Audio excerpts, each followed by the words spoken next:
Pues como decíamos, esta tarde comienza en Bruselas una nueva cumbre entre la Unión Europea y la CELAC. Se van a reunir líderes de 61 países de Europa, América Latina y el Caribe en un encuentro que debe servir para dar un nuevo impulso a las relaciones que han quizá languidecido en los últimos años. La crisis económica en Europa se ha resentido también en América Latina en muchos aspectos, una zona del mundo que estaba registrando índices de crecimiento envidiables para este lado del Atlántico. Pero incluso esas tasas de crecimiento se han resentido en los últimos meses, así que quizás es el momento para relanzar, como decíamos, los lazos de cooperación y económicos entre ambas regiones. Hay cuestiones sobre la mesa como los tratados de cooperación o libre comercio con UNASUR o con Colombia o con Perú, pero también grandes cuestiones políticas como las relaciones con Cuba o la democracia en Venezuela.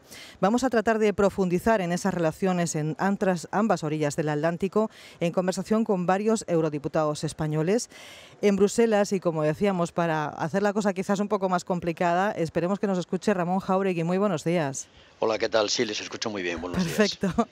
Es el eurodiputado del Partido Socialista y copresidente de la Asamblea Parlamentaria Eurolat, pero aquí en Estrasburgo contamos también con la presencia con Pablo Zalba, que es eurodiputado del Partido Popular. Muy buenos días. ¿Qué tal? Buenos días. Y Beatriz Becerra de UPyD. Muy buenos días. Hola, buenos días. ¿Qué tal? Y Javier Couso de Izquierda Unida. Muy buenos días. El otro día aquí en Europa Abierta terminábamos la conversación con Inmaculada Lázara, que es responsable de Eurosocial, con una frase que nos pareció quizás un poco representativa de lo que estamos hablando. Decía que tenemos que mirarnos como iguales. ¿Es quizá la clave de esas relaciones entre América Latina y Europa? Comenzamos por el señor Jáuregui. Bueno, eso por supuesto, como iguales en cualquier caso, y somos países con nuestra propia soberanía, con nuestra idiosincrasia. Es posible que el círculo histórico y humano que tenemos entre América Latina y la Unión Europea, y en particular con los países más próximos, España, Portugal, Italia, Francia, no lo hayamos cerrado en términos de relación política, en términos de alianza estratégica, en términos de colaboración económica y política, pero ciertamente ese marco abierto para hacer cosas mejor juntos, para hacer más cosas juntos, etcétera, tiene que plantearse desde el respeto mutuo, desde el reconocimiento de la soberanía nacional en cada caso, sin injerencias, por supuesto, pero también al mismo tiempo desde la mano tendida, desde la construcción, desde el respeto, desde la autocrítica, desde la construcción en común, en definitiva. La primera valoración del señor Zalba. Estoy de acuerdo con el señor Jáuregui. Yo creo que, por supuesto, tenemos que mirarnos como iguales, y quizás esto debería haber sido también en el pasado, pero sí que en el pasado aquellos países que hemos tenido una relación más tradicional con los países latinoamericanos, quizás, incluido obviamente España, quizás hemos tenido una actitud más paternalista, que no tiene que ser ni positiva ni negativa, pero que sí era una actitud diferente a la que tenemos que tener actual. Y la evolución que ha tenido el continente en estos últimos años, que en algunos países ha sido incluso espectacular, de alguna manera consolida todavía más esa visión que tenemos que tener con Latinoamérica por parte de la Unión Europea, que desde luego tiene que ser ahora más que nunca como iguales. Señora Becerra. Yo creo que, como decía un compañero mío, las simetrías entre desiguales son una trampa. Y es cierto que si bien América Latina ahora mismo, cuando ya el eje económico y de atención se ha trasladado más bien al Pacífico y al Índico, pues América Latina está en el centro. Es decir, tenemos que, como europeos, tener claro que ese desplazamiento del eje, esa necesidad de plantarnos sobre la realidad y actuar, exige un cambio de postura. Pero también es cierto que esa desigualdad que existe, como no puede ser de otra manera, tiene que ser abordada con un nuevo planteamiento, porque Europa mantiene su primacía, mantiene sus cifras en comercio exterior, en exportaciones, sigue siendo un consumidor activo y muy a tener en cuenta, pero es cierto que donde se tiene que jugar las relaciones de Europa es con todo el continente americano. Es decir, no vale con que tengamos ya un acuerdo con Canadá, que estemos en esta especie de lapso de coitus interruptus del TTIP, sino que tenemos que abordar América Latina en su conjunto como un gran lugar transatlántico, ¿no? Como un gran pacto de comercio y de interés conjunto, porque no tenemos otra manera de actuar conjuntamente que teniendo en cuenta a toda esa población y a esa gran esperanza de futuro que significa. Y por último, señor Couso.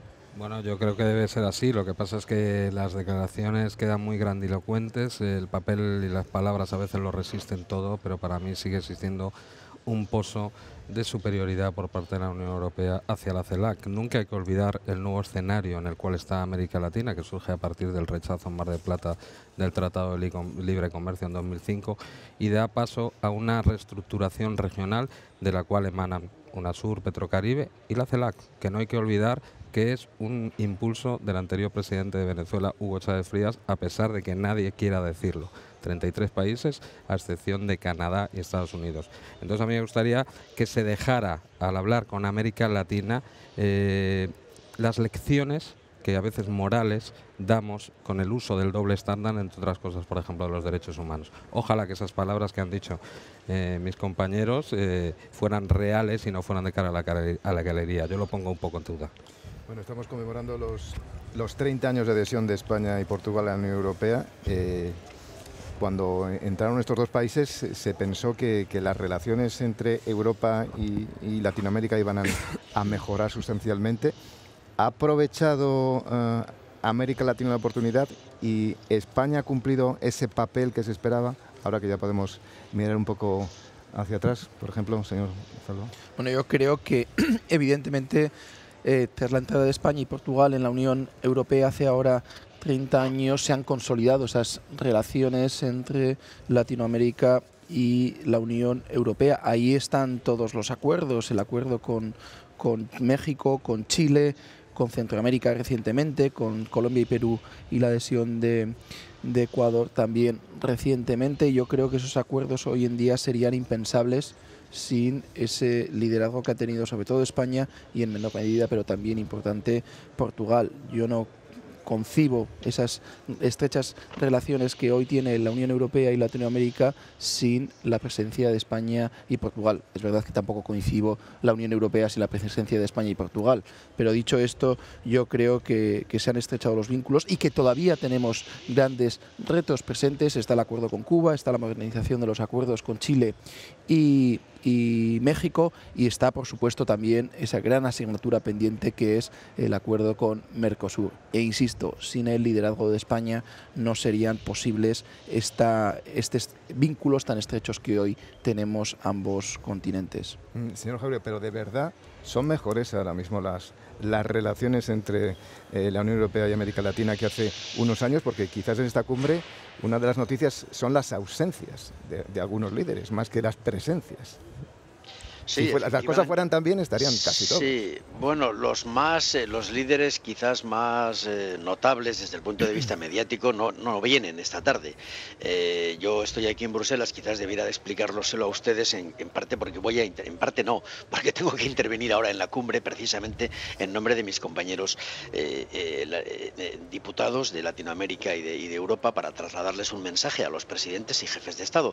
Pero ciertamente, a propósito del tema, yo no creo que la ausencia de algunos líderes, el hecho de que no esté Castro o Ortega o Maduro o la señora Kirchner, le vayan a quitar importancia a la cumbre, más allá de que la foto quizás quede un poco más deslucida, en parte porque pienso que hay una toma de conciencia de que las relaciones y el trabajo que se ha hecho y el desarrollo que ha habido en los últimos años entre América Latina y la Unión Europea no ha sido suficiente.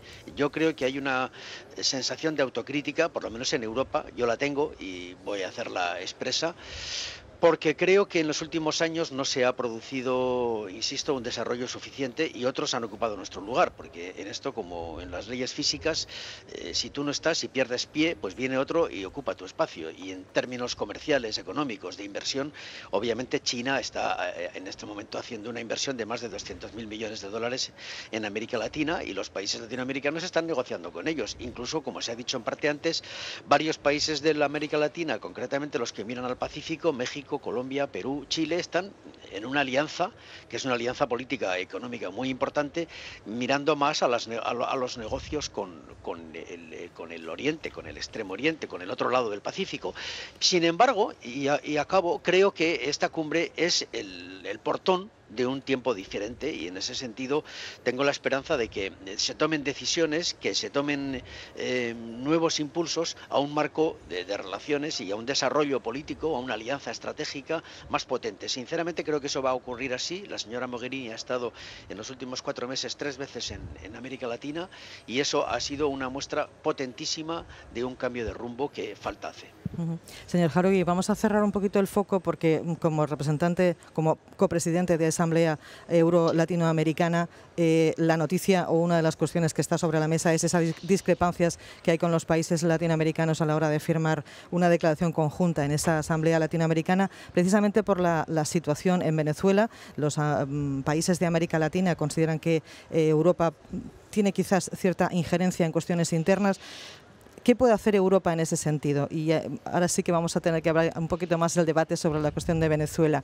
¿Qué puede hacer Europa en la cuestión venezolana? Bueno, en primer lugar, yo creo que no cabe hablar de injerencia cuando los políticos, los representantes del pueblo, los parlamentarios, hablamos de cosas que nos ocurren a ambos lados del Atlántico. Cuando nos reunimos los diputados de un sitio y de otro y hablamos de lo que nos pasa y decimos que estamos encantados con el proceso de paz de Colombia, o que nos parece fantástico que Estados Unidos y Cuba empiecen las relaciones, o que nos preocupa la crisis humanitaria en el Mediterráneo, o cuando hablamos de lo que ha significado el conflicto en el este con Ucrania, también tenemos derecho a hablar de Venezuela. Yo creo que esto no es una injerencia, este es un derecho político elemental para mí.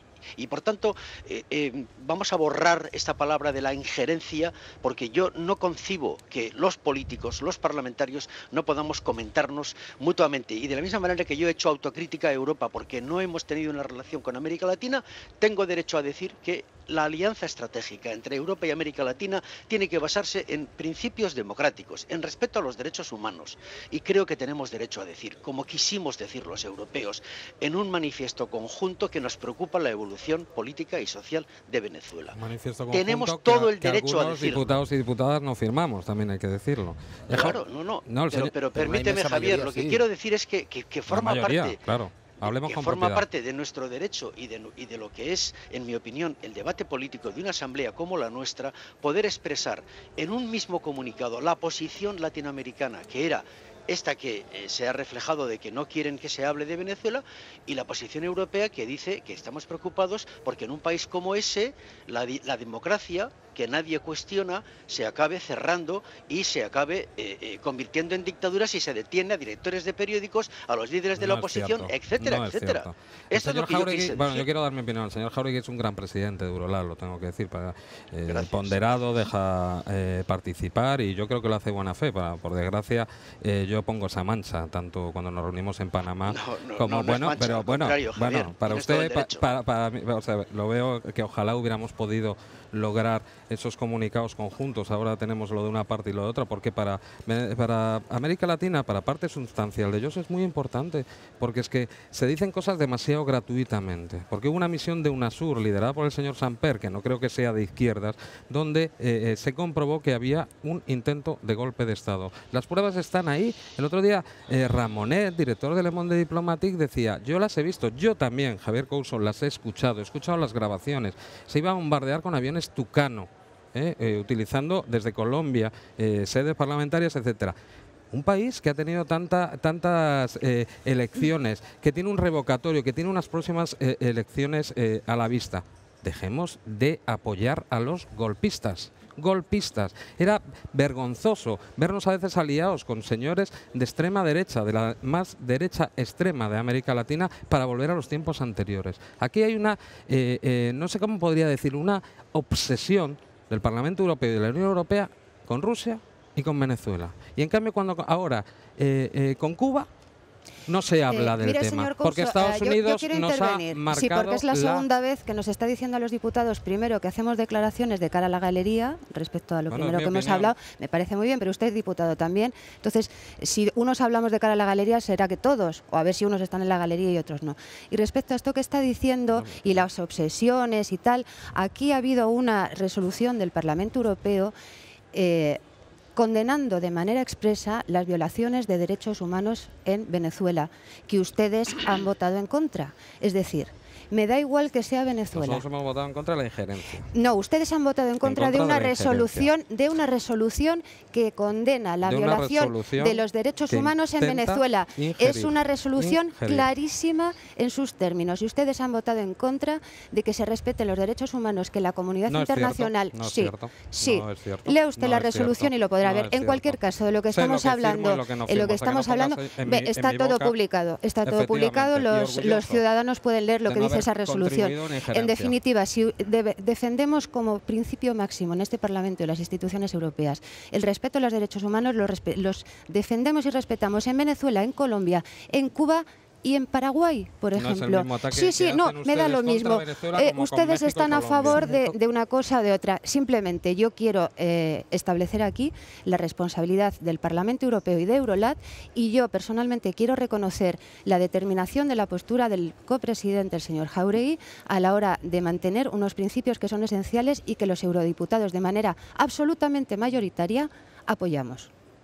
Bien, pues ahora es el turno del señor Zalba. Bueno, yo estoy de acuerdo con Javier, que estamos obsesionados en este Parlamento con Venezuela, pero estamos obsesionados con la defensa de los derechos humanos. Y mirar hacia otro lado sería un desprecio a la democracia, sería un desprecio al respeto y a la defensa de los derechos humanos, y en definitiva sería un desprecio a los votantes y los ciudadanos europeos. Eso sí que sería un desprecio, el mirar hacia otro lado. Estoy de acuerdo con Ramón, que en absoluto es una injerencia. Lo contrario, insisto, sería despreciar los valores básicos de la Unión Europea. Lo que está ocurriendo en Venezuela es intolerable. No podemos permitir ni no denunciar que líderes de la oposición están siendo detenidos. No podemos permitir que directores de medios de comunicación sean detenidos. Insisto, tenemos que seguir obsesionados por esa defensa de los derechos humanos que han hecho que la Europa de hoy en día nada tenga que ver con la Europa de hace 50 y 70 o 70 años, y por tanto se lo debemos a nuestros valores y a nuestros principios. E insisto, lo ocurrido en Venezuela es totalmente intolerable. Yo espero que esta cumbre CELAC finalmente haya un consenso entre todos los países latinoamericanos para denunciar esas actitudes que nadie queremos que se vuelvan a repetir. Bueno, si hemos tenido este nivel de discusión con Venezuela, no sé si con el siguiente también va a haberlo. Es Cuba. Señor Jáuregui, qué gran oportunidad para que hubiera venido Raúl Castro, ¿no? Por ejemplo, y poder por fin aquí en Europa, en Bruselas, pues poder, no sé, poner sobre... Sí, ¿quiere cerrar el tema de Venezuela primero? No, yo lo doy por cerrado, no quiero seguir polemizando, yo creo que nos hemos expresado cada uno y ya está. No. Tengo mucho más que decir, pero no quiero volver y no quiero perturbar su pretensión moderadora. Quería decir que en la Comisión Europea, curiosamente, ayer me comentaban, a propósito de la ausencia de Castro, que yo también lamento, sinceramente, que a veces estas cosas en términos políticos, diplomáticos, son curiosas, ¿no? Pero interpretaban que quizás la ausencia de Castro permite digamos, otros protagonismos, porque Castro ha tenido en la Cumbre de las Américas y en su abrazo con Obama en los últimos 6 meses mucho protagonismo, y entonces la idea de esta cumbre no es tanto que la Unión Europea y Cuba están negociando, eso ya se sabe, y afortunadamente además va bien, y creo que puede haber un acuerdo UE-Cuba a final de este año, y creo que va a haber relaciones diplomáticas con embajadas, en mi opinión, Estados Unidos-Cuba este mismo año, etcétera. Eso ya está. Lo que querían decirme es que quizás sea bueno que la cumbre de esta tarde no sea tan polarizada o no esté tan polarizada por Castro, de manera que en ese sentido aprovecho ya para decir que creo que aquí hay una coincidencia unánime con Javier y con todos los grupos del Parlamento, porque hay, digamos, dos posicionamientos. Uno, felicitar y digamos, mostrar nuestra satisfacción porque Estados Unidos y Cuba han iniciado un marco de relaciones que puede acabar, como he dicho antes, en una recuperación de relaciones diplomáticas y probablemente en el levantamiento del embargo o del bloqueo, como se le quiera llamar, que yo creo que ha castigado a la isla durante 50 años. Eso va a ser importantísimo, histórico. Pienso que de ese acuerdo político va a surgir también, o junto a él, el acuerdo europeo y la apertura al comercio, a las personas, a las inversiones, a la tecnología, al espectro radioeléctrico, etcétera, va a producir un cambio en Cuba. Esta es mi impresión y creo que Castro, Raúl, está dirigiendo ese proceso en vida de Fidel con la intención de que efectivamente ese cambio se materialice. ¿Y cuándo vamos a poder ver el cambio de la modificación de la posición común que ha bloqueado esas relaciones con Cuba? Bueno, es que eso ya está, eso ya es anacrónico, eso ya pasó, eso ya no, ya ni siquiera existe. De hecho, la posición común no impedía hablar con Cuba. Afortunadamente, lo que está aquí en la Unión Europea no es tanto hacer un mentís a la posición común, porque eso volvería a plantear problemas internos. Lo que hay es una voluntad política de darlo por superado, que forma parte del pasado, en mi opinión, erróneamente. Yo creo que España, quiero decirlo así, ha perdido 15 años muy importantes de su enorme capital político y personal y económico en Cuba. Aprovecho para decir que Hollande ya ha estado allí y desgraciadamente creo que Rajoy no puede ir, y esto me parece un problema para España, y en ese sentido esos años perdidos se dan por pasados. La posición común es pasado, todo el mundo la olvida, la podemos criticar, pero estamos construyendo otro espacio, otro tiempo y otra relación. Señor Zalba, ¿qué opina de la posición casi por común? alusiones. Evidentemente, bueno, no por alusiones. Yo creo que si se refiere a los 15 años, en los 15 años hemos estado todos. Pero bueno, yo creo que es importante ahora mirar al futuro. Yo creo que se abre una etapa nueva, evidentemente, y una etapa en la que la Unión Europea y España en particular tiene que tener un papel protagonista. Yo no sé si el presidente del gobierno o no puede ir, pero lo que es evidente que ya el ministro de Exteriores estuvo hace unos meses en la isla, que por cierto recibió muchas críticas al respecto, pero el tiempo evidenció que fue un viaje más que acertado. Y ahora yo creo que todo nuestra artillería tiene que ser para reforzar esos vínculos históricos, y que ese reforzamiento de esos vínculos históricos entre Cuba y España se materialice también en vínculos económicos y comerciales. Esa yo creo que es la prioridad. Y ojalá, como pronostica Ramón, a final de este año ese acuerdo de asociación entre la Unión Europea y Cuba sea una realidad. Sin duda alguna sería una gran noticia para el pueblo cubano, y también sería una gran noticia para la Unión Europea y para España. Yo no sé si el aprovechamiento de esta apertura de Cuba se va a hacer país por país, porque yo creo que la visita de Hollande tenía también un carácter bastante nacional, ¿no? Bueno, evidentemente ese acercamiento tiene una doble dimensión, la dimensión europea, quien es en cuestiones comerciales quien tiene la competencia, y evidentemente ese viaje de Hollande tenía un fuerte componente comercial, por lo tanto ese acercamiento tiene que tener esa doble dimensión que de alguna manera materializa la realidad política de la Unión Europea. Desde el ámbito europeo se tiene que hacer la negociación y el acercamiento desde un punto de vista comercial, y obviamente luego es cada país quien de alguna manera tiene que hacer también ese acercamiento bilateral que de alguna manera impulse las relaciones. Va a hacer también. cada país Siempre la guerra está, por su claro, cuenta comercial siempre con Cuba. está la duda en el caso de Europa. Cuando hablo de Europa, ¿de quién hablo, no? Eso es lo que exigen y se lamentan siempre nuestros interlocutores internacionales a nivel institucional o de países. Cuando digo Europa, ¿quién es Europa? ¿Quién es mi portavoz y mi interlocución? En el caso con Cuba, pues nos va a pasar un poco, pues eso, mientras no tengamos una política exterior común y un gobierno europeo común que permita establecer esas portavocías y esos equilibrios, esas simetrías de verdad que decía antes, pues será complicado. A mí me gustaría, dado que ya han hablado mucho de Cuba, yo estoy de acuerdo que es un proceso que es prometedor, pero que hay que vigilar y no hay que pasarse de positivo, ¿no? O de optimista. Hay que ser cuidadoso y sobre todo pensar en los cubanos, en lo que necesitan, en lo que han estado pasando y en cuánto han dejado por el camino.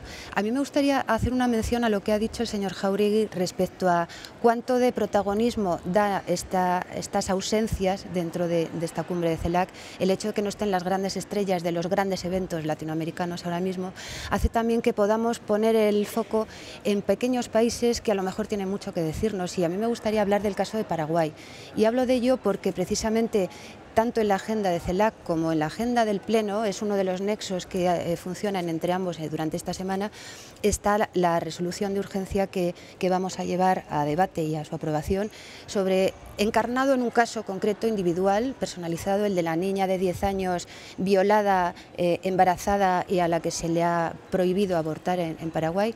Y al respecto de este caso, y precisamente porque es la encarnación de muchos males, de violencia sexual, de falta de garantía, de cuidado y de acceso a la salud integral a los niños, a los menores, porque tiene mucho que ver con la falta de educación en los países de Latinoamérica, porque estos casos de embarazos forzados y además en menores se multiplican. Hay muchísimos países en los que hablamos de cientos y de miles al año, porque las legislaciones nacionales incluso en casos que la ley internacional dice que se debe facilitar el aborto humanitario, como es el caso de una violación en un menor, no se produce. Es decir, hemos tenido la oportunidad de incluir esto tanto en la agenda de CELAC como desde el Parlamento, desde Eurolat y desde el ámbito de la Subcomisión de Derechos Humanos, ponernos un trabajo en marcha, ponernos una meta de trabajar para de verdad saber qué es lo que está pasando, qué podemos ofrecer y tratar de buscar soluciones. Y este jueves también hablaremos de ello. Yo, bueno, lamento alguna de las ausencias y pienso además que tiene del tema anterior del que hablábamos, por no revitalizarlo, pero no va a haber esa unanimidad que pedía el compañero diputado. Lo que sí es que lo de Cuba era de justicia, en el sentido de normalizar en un nuevo escenario. Yo coincido con el señor Jáuregui, ¿no? Qué pena que nuestro país un expresidente de nuestro país fuera el impulsor de una posición común que es la única que se mantiene con otro país, la Unión Europea, como era Cuba, que se echara por la borda nuestra tradición histórica y cultural con un país como Cuba y con una región en la que podríamos haber servido de interlocución. Y alegría porque se ha relanzado otra vez esa cooperación desde un marco de igualdad. Lo malo es que empezó primero Europa, pero quien ha ido corriendo y quien ha marcado los pasos son Estados Unidos. Celebro que haya ido Mogherini, me da pena también que no haya ido nuestro presidente, el presidente español, pero yo creo que vamos en el buen camino y si lo comparamos con el tema que hablábamos antes es curioso, ¿no? Gritos furibundos en un caso, pero en el otro ahora parece que ya no pasa nada, ¿no? Hay otra cuestión que también enturbia un poquito esas relaciones de Europa con América Latina, que es Mercosur, donde parece que no es posible finalmente el acuerdo, está la cosa bastante bloqueada. Vemos que la posición, básicamente la de Argentina, es la que parece que está paralizando un poco esa cuestión. ¿Para cuándo vamos a ver una solución a la cuestión del acuerdo con Mercosur? Señor Jáuregui, quizás. Pues mire, yo creo que hay noticias positivas en esta reunión. Casualmente, lo que se está viendo ayer, el ministro de Exteriores brasileño estuvo reunido con la señora Mogherini ayer por la mañana y me consta que hay como una voluntad muy clara de reiniciar unas negociaciones que bien podríamos calificar de frustradas porque llevan mucho tiempo estancadas. Argentina no está en este momento manifestando ni sí ni no porque está en un proceso electoral y no va a acabar hasta fin de año. Como se sabe, las elecciones son en octubre y yo creo que Argentina se acabará sumando con el nuevo gobierno a un proceso que me parece muy importante destacar. Puede tener en este momento un nuevo inicio. A mí me confirmaron ayer en la alta representación estuve con el director general para América, que está negociando los acuerdos de esta tarde, que estaba en ese momento negociando la resolución, la declaración final, etcétera, etcétera, y me dijo que con Mercosur hay muy buenas expectativas. No va a haber un anuncio formal, probablemente en la cumbre, pero probablemente desde el punto de vista de los acuerdos políticos discretos más importantes va a ser que se reanuda el proceso de conversaciones con Mercosur. No sé si el señor Zabla... ¿Hay noticia? Sí. Ojalá tenga razón Ramón. Yo creo que es uno de los grandes retos de la Unión Europea en la región y es la asignatura pendiente que tenemos, que Mercosur y la Unión Europea no tengan un acuerdo de asociación o un acuerdo de libre comercio, pues es una asignatura pendiente que en un contexto económico donde la internacionalización de nuestras economías, tanto en la Unión Europea y en España en particular y en Latinoamérica, están siendo los impulsores del crecimiento económico y la creación de empleo y, como decíamos al comienzo, en la Unión Europea en Latinoamérica se está ralentizando ese crecimiento que está alrededor del 1,3% en comparación con esas cifras envidiables que tenían hace no mucho tiempo y que precisamente el frenazo de ese crecimiento seguramente sea explicado por la ralentización de la economía brasileña. Pues yo creo que este contexto obliga casi todavía más a impulsar ese acercamiento, a impulsar ese acuerdo de asociación y a buscar, yo siempre he sido partidario de buscar alternativas en el caso de que alguno de los miembros de Mercosur, que casi siempre suele ser Argentina, pues sean un freno a la negociación. Es verdad que Brasil ha priorizado siempre la integración regional antes que un posible acuerdo con la Unión Europea, pero es evidente que estamos en un momento en el que hay que sí o sí impulsar ese acercamiento, y si no es posible con todo Mercosur había que buscar quizás alternativas, aunque ojalá el pronóstico que hace el señor Jáuregui sea certero y en breve veamos buenas noticias al respecto. Y hay una cuestión que evidentemente es prácticamente horizontal en todas las cuestiones que se hablan hoy aquí en Estrasburgo en el Pleno, que es la negociación del Tratado de Libre Comercio con Estados Unidos. Una opción, es una puerta abierta a las relaciones entre ambos lados del Atlántico, que está teniendo muchas dificultades por la opinión pública, entre la opinión pública europea. ¿Es una cuestión que puede estar también presente en esa cumbre de la CELAC? Yo lo he mencionado antes y me parece que los hechos casi nos dan la razón, y esta derivación de las circunstancias pues igual confluye en el sentido adecuado, ¿no? Y el tener la noticia hoy de que muy previsiblemente se reabran las negociaciones con Mercosur abre una oportunidad. Es decir, estamos hablando de un espacio económico transatlántico clarísimo, en el que hay que equilibrar no solamente los logros de las distintas partes, sino conseguir ese espacio liberalizado en el que haya un ajuste, un equilibrio entre las exigencias y los beneficios que obtiene cada cual. Y no podemos seguir pensando en que esos mercados están acotados, porque la red de alianzas económicas que hay entre Latinoamérica, Estados Unidos, Canadá, Europa, bilaterales, multilaterales, el centro, está ahí, es una red que existe. Entonces, lo que no nos podemos es permitir, en una situación económica global como estamos ahora mismo, desperdiciar esa red que ya existe y no consolidarla y no darle el empuje nuevo, sobre todo, insisto, y creo que eso es lo que está detrás de todas las prisas y algunas ocurrencias, digamos, esa urgencia que supone China como partner para otro tipo de negociaciones. Nosotros que manifestamos en contra de los tratados de libre comercio como motor de relaciones, sobre todo este tipo de tratados de libre comercio, nos oponemos, como nos opusimos en los 90, a algo que nos quieren volver a meter, era el acuerdo multilateral de inversiones, para poner tribunales ad hoc que pudieran ponerse al nivel de los Estados-nación. En eso estamos lo mismo. Igual se dieron de bruces a algunas autoridades europeas que no consultaban a sus pueblos o que repetían los referéndums con el tema constitucional, quien está trayendo el debate aquí es la calle. Se presentaron 1 millón de firmas para que hubiera transparencia. No lo hicieron, tuvimos que adelantarnos por los hackers. Ahí se abrió una oficina en la cual podemos ver algunas cosas, pero solo de la parte europea. Ahora se han presentado 2 millones de firmas para que se pare. Y la opinión pública está empujando, porque va a acabar con todas nuestras legalidad en materia de salud, de sanidad alimentaria, de derechos laborales, como ha pasado en otros tratados de libre comercio, ¿no? Entonces, lo que yo veo es que se cambian un determinado debate y determinadas votaciones porque empieza a haber miedo, porque la ciudadanía está hablando. Bueno, señor Jáuregui, usted está en Bruselas, pero aquí en Estrasburgo es la gran noticia. Se ha suspendido el debate, se ha aplazado la votación que estaba prevista para hoy, y parece que la clave está en su grupo, en las disensiones que hay en su grupo entre los socialistas. Bueno, no lo sé, estoy un poco alejado, porque no he podido ir al pleno. ¿Cómo se nota que es diplomático? No. A mí el tema me interesa mucho, y no tengo una visión tan catastrofista como la que señalaba Javier.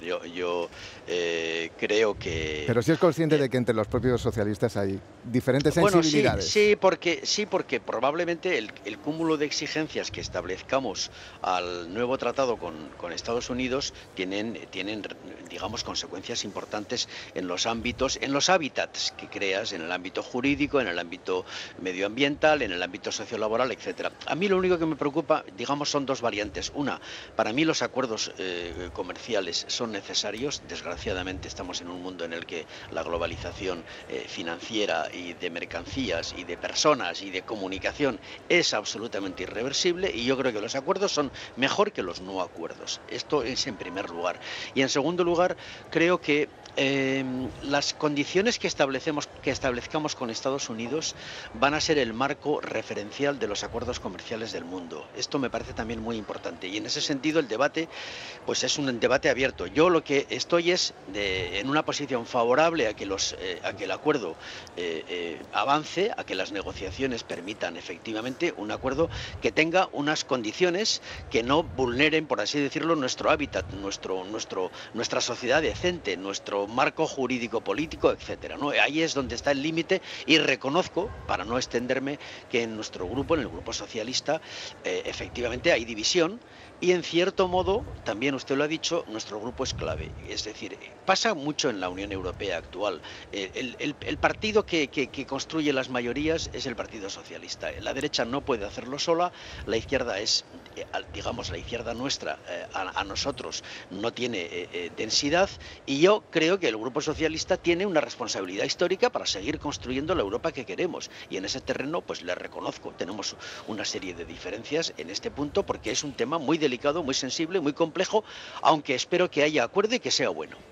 Yo solo una cosa, Ramón, solo que yo no estoy, que estoy a favor del comercio, simplemente lo que no me gusta son los tratados de libre comercio que desregulan, en mi opinión. Nada más, perdón. Ya, bueno, nada, al contrario.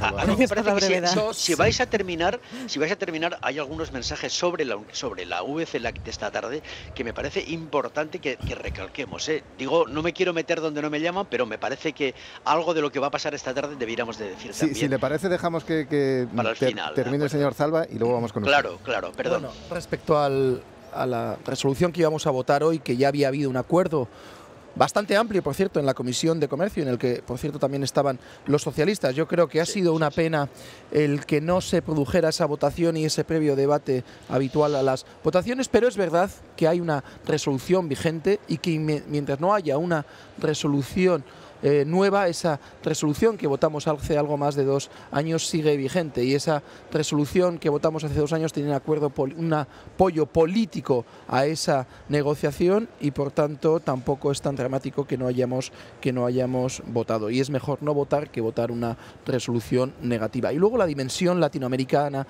de este acuerdo. Yo sin duda alguna soy de los que opino que el acuerdo con Estados Unidos es una oportunidad para el conjunto de Latinoamérica, y en especial para aquellos países que ya tienen acuerdos con la Unión Europea y con Estados Unidos. Ya se habla de una dimensión TAFTA, que sería algo así como un acuerdo de libre comercio transatlántico que incluyera no solo la Unión Europea y Estados Unidos, sino también todos aquellos países, principalmente latinoamericanos, que tienen acuerdos con ambas regiones. Por tanto, yo veo esto como una gran oportunidad para Latinoamérica, y veo también este acuerdo con Estados Unidos como una oportunidad para impulsar el acuerdo tan necesario que hablábamos antes con Mercosur. Se nos está acabando el tiempo de este debate, pero el señor Jáuregui tenía unas breves líneas que añadir. Muy breves. No, solamente quería decir que quizás uno de los mensajes más importantes de lo que falta por hacer entre América Latina y la Unión Europea es una mayor comunicación social. Viajamos mucho, se hacen inversiones, hay acuerdos políticos, económicos, pero realmente falta una conexión de nuestras sociedades, falta una conexión mayor de nuestros empresarios, de nuestros estudiantes, que hagamos un gran Erasmus entre estudiantes de América Latina que puedan venir a las universidades europeas y viceversa, que haya una mayor comunicación entre la sociedad civil, entre sindicatos, entre empresarios. Y fíjese, la expresión mejor, ahora que oigo el cable, ahora que oigo el timbre de que les llaman a mis compañeros, quizás la idea de esa conexión es el cable Oporto Salvador de Bahía, un cable de banda ancha grande que va a conectar el conocimiento, la comunicación, la investigación, las universidades, los comercios, los negocios, un cable grande por el fondo del Atlántico, para que nuestros dos continentes estén más cerca y estén más unidos socialmente. Señor Jáuregui, muchísimas gracias por haber estado en Europa Abierta esta mañana, y despedimos también a Pablo Zalba, Beatriz Becerra y Javier Couso, que han estado aquí con nosotros en Estrasburgo y que se van corriendo a votar. Muchas gracias. Muchísimas gracias. Hasta cuando queráis. Abrazo.